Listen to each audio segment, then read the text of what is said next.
beaucoup plus imaginaire. On va dire que les filles elles vont imaginer à partir d'une cuisine ou quelque chose d'existant, alors que les garçons vont plus se créer tout un monde avec des personnages. Parce que par exemple, ça les dérangera pas d'avoir ça avec la voiture de Batman.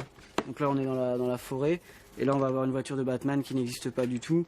Et les enfants, les petits garçons vont mélanger tout ça et se créer un monde. Donc je pense que c'est beaucoup plus... ils créent beaucoup plus leur imagination, avec vraiment n'importe quoi. Ouais, au vu de ces images, on voit tout de suite que le garçon s'amuse avec n'importe quoi. Mais pas avec n'importe qui, par contre. Bah non, les garçons et les filles, ça s'entend pas. À quoi ça sert les garçons alors? Parce qu'il y en a. Ouais, il y en a, mais ça sert à rien. Ça peut servir à travailler, mais parfois ils mettent les pieds sur un fauteuil, ils s'assoient sur un canapé et fument leur pipe. Lorsque j'ai commencé à m'intéresser à la domination masculine, référence à Pierre Bourdieu, et donc à lire essentiellement de la littérature de salon de coiffure, j'ai nommé Mona Chollet, Gisèle Halimi, Gloria Steinem, Simone de Beauvoir et, comme dit précédemment, Pierre Bourdieu, qui, je vous le confirme, est un homme, ça prouve bien ce que ça prouve, j'ai été forcée de me rendre à l'évidence, il y a deux versants au féminisme contemporain. D'ailleurs, l'homme et la femme sont eux-mêmes deux versants, au sens de verser, et non pas de choucroute, sinon ça n'a pas de sens. Il y en a là-dedans. Hein. On va voir pourquoi c'est une notion primordiale dans la création du mythe de la virilité et le premier point sur lequel va s'appuyer l'homme pour rejeter la femme. En effet, la grande différence depuis le début de l'humanité est faite au niveau du sang, mais pas les phagocytes, non. Son rapport au sang. Pour l'homme, perdre son sang équivaut à perdre sa vie, ce qui rend l'ambivalence des flux féminins totalement ubuesque à ses yeux. Le sang, ça se contrôle. Point. The man box is full of proof. Except there is no man box. The man box can never be filled, and real men don't need proof. Let's start with Abraham and Isaac. You know the story. God tells Abraham to slit his child's throat. Abraham ties up his son, raises the knife, and at the last moment God says it was a test. End of story. Lesson? Abraham shows, by his willingness to violate his child, the proof of his worth. And Isaac learns that his father was willing to kill him rather than act against the cult of masculinity, against the rules of the man box. There are many rules of the man box, even though there is no man box and there are no rules. Why call it a box when it's the way things are? And why call it a rule when it's who you are? Rule 1, there is no man box. Rule 2, there is no box but the man box, and thou shalt have no other boxes before it. Rule 3, that's the way things are. Rule 4, that's who you are. Règle numéro 5, se référer à la règle numéro 1. Ça vous rappelle quelque chose? Bah ouais, je vous signale que dans Fight Club, attention, gros spoiler, hein, les mecs ils créent un club pour se battre, mais pour pleurer aussi.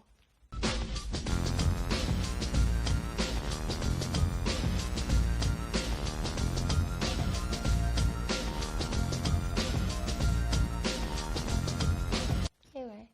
So I'm in a restaurant, and I overhear one guy say to another that he's in pain. The other responds, "Suck it up. When are you going to quit being such a woman?" So yes, I understand that men are taught to not feel. Yes, I understand that the cult of masculinity is all about not feeling. I understand that must be hard. But honestly, I don't give a shit about understanding the emotional state of members of the cult of masculinity, except insofar as that understanding might help stop them. Vous pouvez pas mieux traduire ma pensée. Le documentaire de Masculivine illustre magistralement ce carcan dans lequel nous enfermons les garçons depuis leur plus jeune âge. Stop crying. Stop with the tears. Don't cry. Pick yourself up. Stop with the emotion. Don't be a pussy. Don't let nobody disrespect you. Be cool and be kind of a dick. Always keep your mouth Nobody shut. likes a tattletale. Bros come before hoes. Don't let your woman run your life. You a bitch. What a fag. Get laid. Do something. Be a man. Be a man. Grow some balls. We've constructed an idea of masculinity in the United States that doesn't give young boys a way to feel secure in their masculinity, so we make them go prove it all the time. Très tôt, on a de cesse d'apprendre aux garçons qu'il faut être fort, au travers des films qu'ils regardent, des BD qu'ils lisent, des dessins animés. Et mon torse velu fait ma célébrité. Ouais, ça fait rêver, ouais. Mais c'est quoi être fort, en fait? C'est ça, être fort? Oh, pitié, dites-moi que non. Mais c'est quoi, alors? C'est pas pleurer? Jamais? Pas avoir peur? Pas être faible, quoi. Pas être une fille?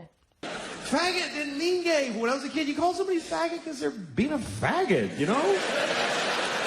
Someone's just being a faggot. Nah, shut up, faggot. Vous avez déjà entendu quelqu'un dire à une fille « fais pas ta chochotte » C'est le mot poli. Faggot. Je vise le grand public. Non, parce qu'une fille, c'est supposé être une chochotte. C'est dans ses gènes. Alors, résumons. On a d'un côté les femmes qui tentent de s'émanciper du rôle qu'on leur a attribué depuis des siècles, inhérent à leurs conditions, à leur statut de naissance, celui de femme, et d'un autre, les hommes, qui ne demandent qu'à naître hommes, mais qui n'y parviennent pas. Parce que, contrairement à ce qu'on pourrait penser, être homme, bah, ça vient pas avec tout le package. Comment ça, les femmes non plus? Et vous arrêtez de toujours vouloir foutre les femmes partout, tout le temps, c'est super chiant, quoi. Non, être homme, ça vient avec toute une série de codes qui visent à les différencier le plus possible des femmes. Pour ça, ils créent des camps pour redevenir homme. Au cas où ils aient oublié ce que c'était. Ni brute, ni lâche. L'homme véritable veut mettre sa force au service de l'amour. Son cœur aspire à l'aventure, à démontrer sa valeur à travers la conquête d'une belle ou la défense d'une cause. Mais pour atteindre son idéal, il devra combattre. Il devra affronter ses peurs et ses démons intérieurs pour enfin habiter complètement sa masculinité. Ou il supprime Winnie l'ourson, pourtant ostensiblement poilu. Ou Tinky Winky, qui incite clairement à la débauche. Mais c'est là où on tend à tout confondre. Être masculin se crée automatiquement en opposition au féminin sans que quiconque ait besoin de faire un quelconque effort autre que de sortir d'un utérus pour y parvenir. Non, le problème, c'est être viril. Viril, du latin virilus, virilam, virilare, viril... Non, je déconne. Mais ça vient de vir, par contre, ça c'est vrai, qui veut dire homme, supériorité, puissance. Mais alors, si être viril, c'est être un homme, c'est quoi le problème? Eh ben, on se demande! On a déjà cité quelques exemples de ce qu'il ne fallait pas faire pour être un homme. Pour commencer, être une femme. Oui. Ensuite, être féminin. Oui, il faut suivre. Mais quel est le critère essentiel pour être un homme, un vrai? La taille des pieds. Ouais, non, enfin, on y reviendra. Non, le critère essentiel pour être un homme, un vrai, c'est être cool. For approximately 80 years, the notion of what a man should be like has been heavily influenced by the idea of cool. The cast of seductively cool figures includes Humphrey Bogart, Jean-Paul Belmondo, Marcello Mastroianni, James Bond, Bob Dylan, Ryan Gosling and Benedict Cumberbatch. Attends. Benedict Cumberbatch, outre son nom extrêmement difficile, Benedict Cumberbatch. Bon, ok, passons.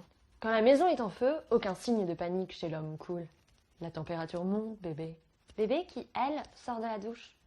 Pas de panique chez l'homme cool. Il éteint lui-même le feu avec ce qu'il a dans sa tasse.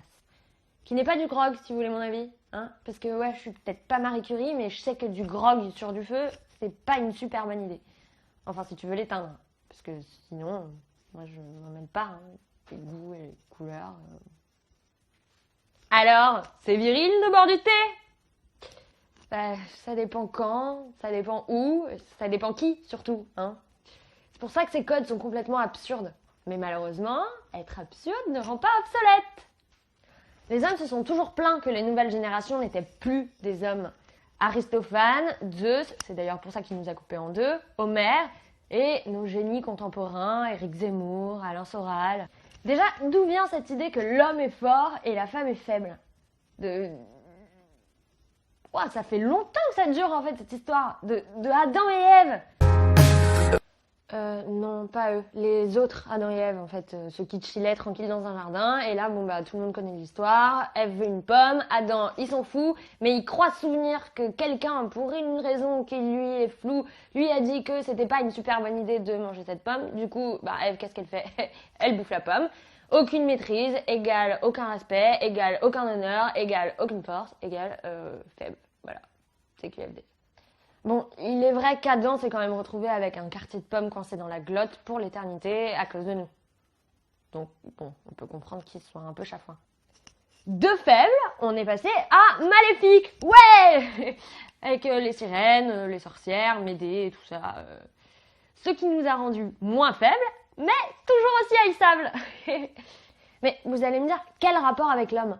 Bien, justement, qu'est-ce qui fait qu'il est à ce point envie de se dissocier de la femme, de se déchoir de tout ce qui pourrait de près ou de loin l'en rapprocher? Bien parce qu'il la déteste, tout simplement. Bon, et aussi parce qu'il a peur.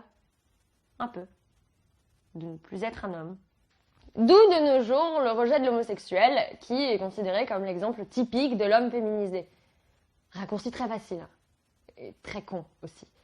Comme l'explique fabuleusement bien Olivia Gazalet dans son nouveau livre Le mythe de la virilité, l'homme a merdé le jour où il a décidé de transformer son pénis en phallus. Il a donc commencé à foutre des symboles phalliques partout. Genre des tours. Des grandes tours. Partout.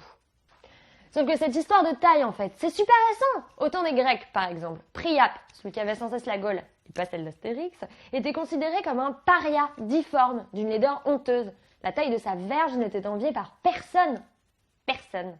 Ce qui attestait de la virilité, par contre, c'était la présence de testicules sur lesquels on portait serment, d'où le nom de testis, qui veut dire témoin. Contrairement à ce que l'on tend à nous faire croire, les garçons ne naissent pas plus violents que les filles. Ils le deviennent. Et cette violence, soit ils la retournent contre nous, soit ils la retournent contre eux-mêmes. It's a bit late in the game to be worried about the feelings of perpetrators.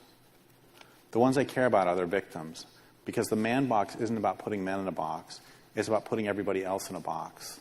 The box of other, the box of less than, of trophies, the box of the violable, the box of the targets, the box of victims, the box of the violated, the box of proof of the man's own manhood. Have you ever done the math on how many women who are alive right now have been raped? There's almost 7 billion people on the planet, so there's about 3.5 billion women. About 1 in 4 women is raped in her lifetime, another 1 in 5 fend off rape attempts. And all the women I know say those figures are actually much higher. So more than 800 million women living today will be raped in their lifetimes. Let's say half of those have not yet been raped. So 400 million women living right now have been raped. And another now, and another right now. This also means, among many other things, unless a few men are excruciatingly busy, there are a lot of rapists out there. A lot of members of the cult of masculinity. A lot of men who adhere to the rules of the man box. But you knew that. 90% des condamnés en 2015 étaient des hommes. 96% des agresseurs sexuels sont des hommes et dans un cas sur 4, ce sont des mineurs. 75% des suicidés en France sont des hommes. Alors certes, les hommes ne pleurent pas, mais est-ce qu'il faut vraiment mieux se pendre que de chouiner un peu? Vous pensez toujours que le féminisme n'a rien à voir là-dedans? Erreur. Si ces chiffres sont si hauts, c'est à cause de nous, tous. À cause de notre société qui apprend aux garçons que courir comme une fille, c'est dégradant, que de parler comme une fille, c'est honteux, que de s'habiller comme une fille, bah, ça se fait pas. 3-year-old Noah loves to dress up, and there's only one item he wants to wear, his dress. Or, to be exact, his Elsa princess dress from the Disney film Frozen. The way I look at it, if a little girl went to Disneyland and wanted to do a pirate experience or a Spider-Man experience, there would be no way that they would stop a girl from doing that because there would be uproar. So why is it different for a boy? Qui nous enseigne les notions absurdes de comme une fille ou comme un garçon. Alors oui, je sais, merci, il y a des filles et des garçons, hein, moi aussi j'ai fait de la SVT. Mais notre sexe, que je vous rappelle, nous n'avons pas choisi, doit-il réellement nous déterminer entièrement? Ce monde est tellement genre dessus-dessous que des mecs en viennent même à se déguiser en poupée pour exprimer leur côté féminin. En poupée! C'est-à-dire que même moi, j'ai jamais voulu me déguiser en poupée, en fait. C'est dommage, hein, parce que féministe comme masculiniste, on a tous la même ambition, au fond. Se faire respecter en tant qu'individu. Voilà, c'était le 3e épisode de D'où tu parles, qui j'espère vous a plu. Si c'est le cas, n'hésitez pas à mettre des likes ou à vous abonner en cliquant ici. Quant à moi, je vous dis à dimanche prochain pour un nouvel épisode. Et d'ici là, portez-vous bien. Salut!